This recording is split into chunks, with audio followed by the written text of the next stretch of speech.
Hi friends, எங்கள் வீட்டுக்கு ஆப்போசிட்டில் நாங்கள் ஒரு ஷெட்டு போட்டிருக்கோம். ஷெட்டுக்கு பின்னாடி ஒரு பழமையான முருகன் கோவில் இருக்குது. அங்கே புளிய மரம், வேப்ப மரம்னு மரங்கள்லாம் நிறையா இருக்குது. அந்த மரத்தில் உள்ள முத்துக்கள் இலைகள்லாம் எங்கள் ஷீட்டில் வந்து விழுந்துடும். அந்த முத்துக்கள்லாம் வந்து முளைக்க ஆரம்பிச்சிடும். குட்டி குட்டி செடியாக முளைக்க ஆரம்பிச்சிடும். நிறைய குப்பைகள் சேர்ந்து அது மக்கி தண்ணியெல்லாம் வெளியில் போகாமல் உள்ளே ஹோல் போட்டு ஷெட்டுக்குள்ளே இறங்கிடும். அதனால் அதை வந்து க்ளீன் பண்ணுவோம் அடிக்கடி. எங்கள் மாமனார் வந்து மிலிட்ரியில் சுபேதார் மேஜராக இருந்திருக்காங்க. நிறையா ஆர்மியில் அட்டென்ட் பண்ணியிருக்காங்க. கார்கில் வார் கூட அவங்க அட்டென்ட் பண்ணியிருக்காங்க.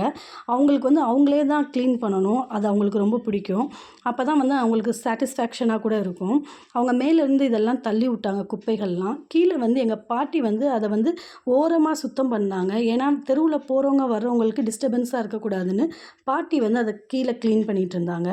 பாட்டிக்கு வேலை பார்க்கலைன்னா தூக்கமே வராது. அவங்களுக்கு இந்த மாதிரி வெளியில் இருக்க வேலைகள்லாம் பார்க்குறது ரொம்ப பிடிக்கும்.